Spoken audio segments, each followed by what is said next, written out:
Billionaire's son kicks out a black waitress, not knowing she's the real owner. What if the person you just dismissed as unworthy actually held the power to change everything you thought you knew about respect? On a crisp Tuesday evening in downtown Chicago, 38-year-old Amelia wiped down tables at Rosewood Bistro, her gentle hands moving with practiced grace across the mahogany surfaces. She'd been working double shifts for weeks, her warm smile never faltering despite the exhaustion that settled deep in her bones. The restaurant buzzed with its usual evening crowd, couples sharing anniversary dinners, business deals sealed over wine, families celebrating small victories. But tonight felt different. Tonight, a sleek black sedan pulled up outside, and a young man stepped out, his designer suit catching the golden light from the restaurant's windows. He moved with the kind of confidence that money breeds, unaware that his next few minutes would challenge everything he believed about power, respect, and the quiet strength that often hides behind humble appearances. "Where are you watching from tonight?" Amelia had always loved the evening shift at Rosewood Bistro. There was something magical about watching strangers become friends over shared meals, seeing first dates bloom into something beautiful, witnessing families reconnect after long days apart. She'd been part of this place for nearly 15 years, starting as a teenage server and working her way up through pure determination and an unwavering commitment to making every guest feel like family.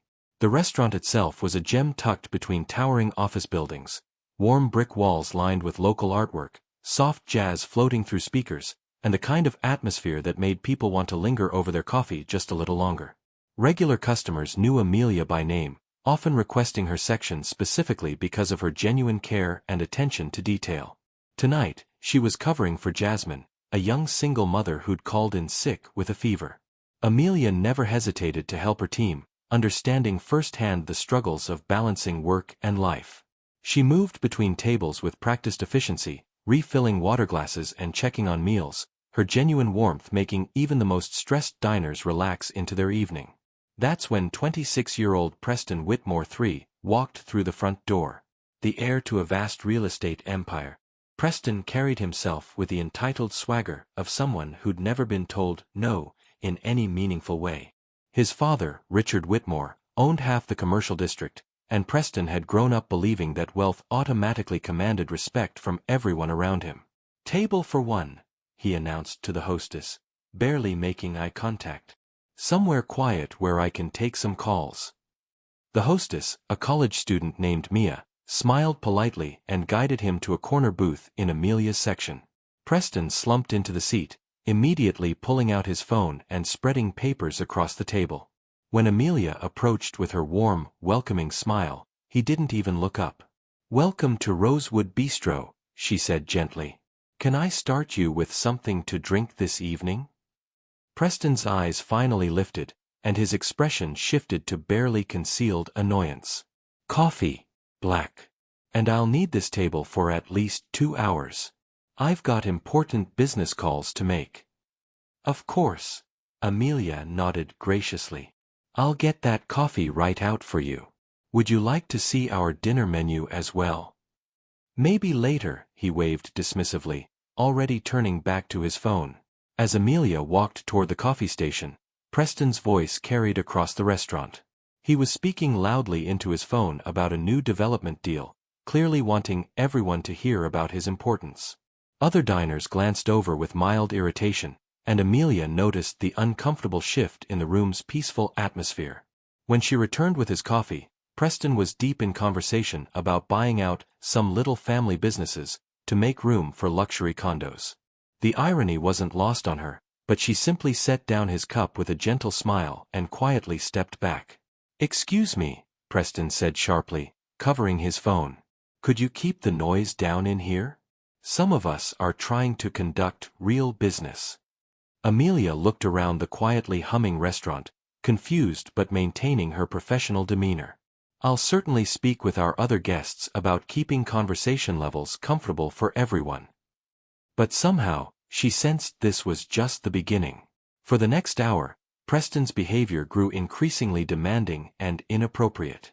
He snapped his fingers to get Amelia's attention, spoke condescendingly about the help during his phone calls, and made several comments that had nothing to do with her service and everything to do with his own prejudices and sense of superiority. "This soup is cold," he complained loudly, though Amelia had watched the kitchen prepare it fresh just minutes before. "Don't they train you people properly here?" The phrase stung, but Amelia had dealt with difficult customers before.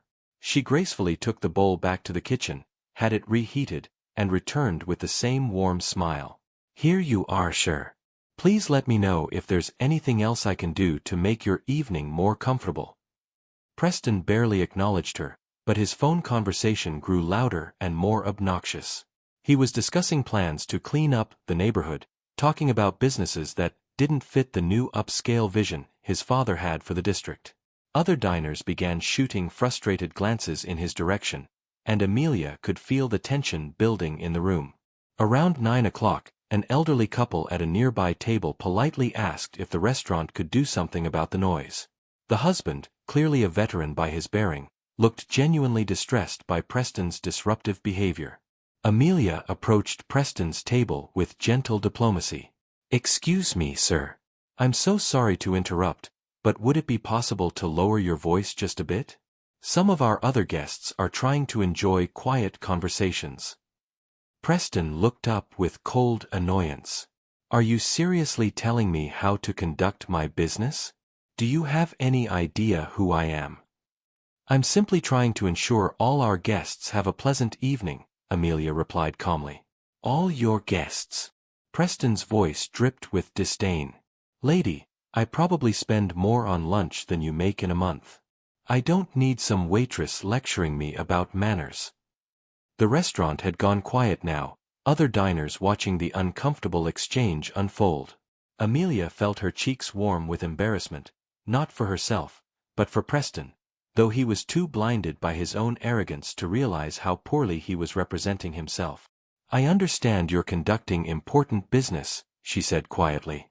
The words hung in the air like a toxic cloud. Amelia felt something shift inside her, not anger exactly, but a deep sadness for how thoroughly Preston had missed the point of human dignity. Around them, other diners stared in shocked silence. "If this moment touched your heart, please give the video a thumbs up. I think," Preston continued, his voice growing nastier, "it's time for management to hear about the quality of service here. Maybe some people need to be reminded that there are consequences for not knowing how to treat paying customers with proper respect." He pulled out his phone again, presumably to call someone in authority, completely unaware that the very person he was trying to get fired was watching him with a mixture of pity and profound disappointment. Preston's call connected, and his voice boomed across the restaurant with entitled fury. "Dad, I'm at that little bistro on 5th Street, Rosewood something.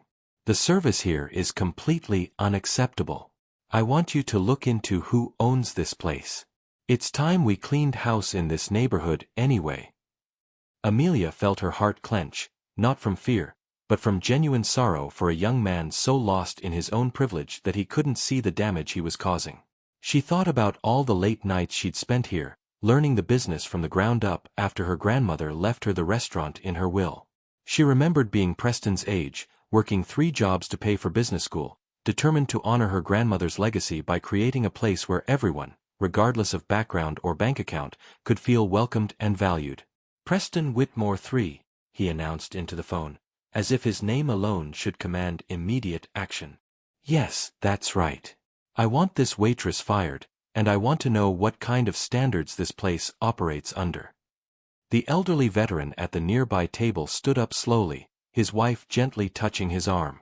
"Son," the old man said quietly to Preston, "that woman has shown you nothing but kindness this evening. Maybe it's time to take a step back and think about how you're treating people." Preston whirled around, his face flushed with indignation. "Excuse me? This is none of your business, old man. Maybe you should worry about affording your own dinner before giving me advice." The veteran's wife gasped, and several other diners made sounds of disgust. Amelia quickly moved to the elderly couple's table, her voice gentle and apologetic. "I'm so sorry for this disruption. Your meal is absolutely on the house tonight. Don't you dare," the veteran said firmly, but kindly. "We pay our own way. But that young man needs to learn some respect." Preston was back on his phone, demanding that his father take care of this situation immediately. He was pacing now, his voice growing more agitated with each passing moment. "I don't care what it costs. Buy the building, fire everyone, I don't care. This is exactly the kind of establishment that's bringing down property values." Amelia watched him with a heavy heart, thinking about all the families who'd celebrated milestones in this restaurant, all the first dates and anniversaries, all the community meetings and charity fundraisers they'd hosted over the years. She thought about Jasmine at home with her sick child, about the kitchen staff who'd become like family, about the regular customers who'd grown older alongside the restaurant itself. "Preston," a voice said firmly from the restaurant's entrance. A distinguished man in his early 50s had walked in, his expression a mixture of embarrassment and authority. "End the call. Now. Have you ever faced something like this? Let us know in the comments." Preston looked confused. "Dad, what are you doing here?" "I drove over as soon as you called," Richard Whitmore said, his voice tight with controlled emotion, "to apologize in person to the owner of Rosewood Bistro for my son's behavior." "Apologize?" Preston laughed harshly. "To who?" Richard Whitmore's eyes found Amelia across the restaurant, and he nodded with deep respect. "To Ms. Amelia Torres. The woman you've been treating so poorly tonight." The color drained from Preston's face as his father's words sank in. "What are you talking about?" Richard Whitmore moved across the restaurant with purpose, his expression growing more serious with each step. "Amelia Torres owns Rosewood Bistro, Preston. She's also one of the most respected business owners in this district, and someone I've had the privilege of working with on several community development projects." Amelia watched Preston's world tilt on its axis. His mouth opened and closed wordlessly as he struggled to process what he was hearing. The arrogant confidence that had carried him through the evening crumbled like a house of cards, leaving behind a young man who suddenly looked very small and very lost. "That's impossible," Preston stammered. "She's just a waitress. I mean, she was serving tables, taking orders." "She was covering for a sick employee," Richard explained, his disappointment in his son evident in every word. "Something good business owners do when their team needs support. Something you would know if you'd ever actually worked in any of the businesses that fund your lifestyle." The restaurant remained eerily quiet, every conversation stopped as diners watched the drama unfold. Amelia felt a complex mix of emotions: vindication, yes, but also deep sadness for a family clearly struggling with values that had gotten badly twisted over the years. Richard approached Amelia directly, his voice sincere and humble. "Ms. Torres, I cannot begin to express how sorry I am for my son's behavior tonight. There's no excuse for the way he's treated you or your other guests." "Mr. Whitmore," Amelia replied with quiet dignity, "I appreciate you coming here personally.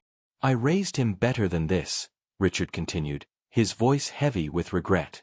"Or at least, I thought I had. Clearly, I've failed somewhere along the way." Preston stood frozen, watching this interaction with growing horror. The reality of his situation was finally penetrating his privileged bubble. He'd just spent 2 hours humiliating himself in front of an entire restaurant, treating a successful business owner like she was beneath his notice, all while demonstrating exactly the kind of entitled ignorance that his father had apparently been trying to prevent. "I need to tell you something else, son," Richard said, turning back to Preston. "Ms. Torres didn't just inherit this restaurant. She's built it into one of the most profitable and beloved establishments in the district. She employs over 30 people, sponsors local youth sports teams, and hosts community events that bring this. Your restaurant has become such a cornerstone of neighborhood life that we'd love your input on how to preserve that sense of community as the area grows." Amelia nodded thoughtfully, but her eyes kept drifting to Preston, slumped in defeat at his table. She was beginning to understand that this wasn't just about one difficult evening. It was about a young man who'd never learned the difference between having power and using it wisely. What happened next surprised everyone in the restaurant, perhaps most of all Preston himself. Instead of storming out or making more demands, he slowly stood up and walked over to where his father and Amelia were standing. His face was flushed with embarrassment, but for the first time all evening, his expression held something real and unguarded. "Miss Torres," he said quietly, his voice barely above a whisper. "I need to apologize. Not because my father is here, not because of who you are, but because of who I've been tonight. There's no excuse for how I treated you, or anyone else in this restaurant." Amelia studied his face carefully, looking for sincerity beneath the humiliation. What she saw was a young man genuinely grappling with his own behavior for perhaps the first time in his life. "Thank you for saying that, Preston. I don't even know where to start," he continued, his voice growing stronger but no less humble. "I came in here thinking I was important because of my last name and my father's money. I treated you like you were invisible, like you didn't matter. I was wrong about everything." The elderly veteran who'd stood up to Preston earlier approached slowly, his wife beside him. "Son," he said gently, "recognizing when you're wrong is the first step toward becoming the man you're supposed to be." Preston nodded gratefully, then turned back to Amelia. "Is there anything I can do to make this right? I know I can't undo what I said, but I want to try to be better." Amelia was quiet for a moment, thinking about her grandmother, who'd taught her that everyone deserves a chance to grow and change. "You know what I'd like, Preston? I'd like you to come back next week and help us serve dinner to the homeless community. We do it every Thursday night. It might help you understand what service really means." "I'll be here," Preston said immediately. "And I'd like to pay for everyone's dinner tonight. It's the least I can do." Richard Whitmore watched this exchange with visible relief and pride.